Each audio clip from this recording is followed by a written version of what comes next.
ராஜாவா இருந்தவரை மணக்கால் நம்பிகள் எப்படி திருத்தினாருங்கிறத மட்டும் சொல்றேன். மணக்கால் நம்பிகள் புரிஞ்சுட்டார். நாம தான் எப்படியாவது யாமுனாச்சாரியரை ஆட வந்தாரை ராஜாவாக இருக்கிற நிலைமையில் இருந்து கீழே இறக்கி சம்பிரதாயத்துக்கு ராஜாவாக ஆக்க வேண்டும் தீர்மானிச்சுட்டார்.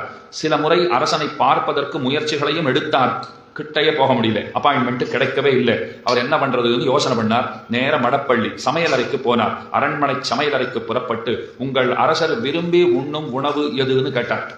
அவர் சொன்னா, கீரை வகைகளிலே வளைக்கீரைங்கிறது ரொம்ப அவருக்கு பிடித்தமானது, அதை நீங்கள் கொண்டு வந்து தர வேண்டியது அப்படின்னு. தினந்தோறும் அதை நான் கொண்டு வந்து தருகிறேன், எனக்கு காசெல்லாம் ஒன்றும் வேண்டாம் அப்படின்னு அவர் தினந்தோறும் சிரமம் பாராமல் முக்கோலேந்திய முனிவரான ஸ்ரீராம மிஸ்ரர் மணக்கால் நம்பிகள். சரி, ராஜாவுக்கு கீரை ரொம்ப பிடிக்கும்னு தெரிஞ்சு போச்சு. அது என்ன கீரை? வளைக்கீரை. அதை தினந்தோறும் வாங்கி கொண்டு போய் கிரமமாக கொடுத்து கொண்டு வருகிறார். அரசனும் சாப்பிடச்சே ரொம்ப சந்தோஷத்தோடு சாப்பிடுறார் யாமுனாச்சாரியர். இவர் பார்த்தார், கொடுத்துட்டே இருக்கும், ராஜா சாப்பிட்டுட்டே இருக்கார். ஆனா ராஜாவோட சந்திப்புங்கிறது நிகழவே இல்லை. ஒரு 4 நாள் போகாதிருப்போம் அப்படின்னு போகாமல் விட்டுட்டார். 4 நாளா கீரையே வரல, அரசருக்கு கீரை பரிமாறப்படவில்லை. அவர் மெதுவா கேட்டார், தினந்தோறும் கொஞ்சமா அந்த கீரை சாதிப்பீர்களே, பரிமாறுவீர்களே, ஏன் காணோம்? அதுக்கு அவ பதில் சொன்னா, யாரோ ஒரு கிழவர், தொண்டு கிழவர், கையில முக்கோல் ஏந்திய ஜீயர் சுவாமி போலும் அது நம்ம ஒரு கட்டு கீரையை கொண்டு வந்துட்டு அதுவே பணியாக கொடுத்து விட்டு போயிட்டு இருக்கார். எதையும் எதிர்பார்த்து கூட நிற்பது கிடையாது. ஆள வந்தார், யோசனை பண்ணார், இந்த நாள்ல எதையும் எதிர்பார்க்காமல் இப்படி செய்கிறவர் ஆரேனும் இருக்கிறாரா? அவர் இன்னொரு முறை வந்தாராகில் நம்மிடத்திலே அழைத்து வர வேண்டியது. இப்ப அப்பாயின்மெண்ட் கிடைச்சிருத்து பாருங்க. ராஜா சொல்லிட்டார். அவர் 4 நாள் கழிச்சு திரும்ப வந்தார். உண்மை ராஜா பார்க்கணும்னு சொல்றார், அதுக்குத்தான் 4 நாள் லீவு போட்டேன். தொடர்ச்சியா வந்துட்டு இருந்தேன்னா பாக்குறதுக்கு வாய்ப்பே இல்லாத இருந்தது. 4 நாள் லீவு போட்டேன். உடனே கேட்டார் இல்லையோ, அவரும் கேட்டிருக்கார். வந்தா அழைச்சுன்னு வாங்கன்னு சொல்லிட்டார். மணக்கால் நம்பி யாமுனாச்சாரியரிடத்திலே கொண்டு நிறுத்தப்பட்டார்.